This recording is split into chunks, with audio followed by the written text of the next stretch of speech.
పద్యని రాజన కార్యక్రమం స్వాగతం.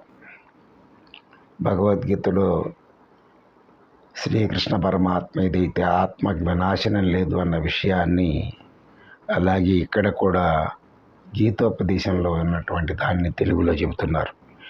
పురుషుడు చెడు నను నాడును, పురుషుడు శరచునని పలుకు పురుషుండును, అయ్యిరూర అవివేకుల అపురుషుడు శరవడు శడడు భుజవీర్యనిధి.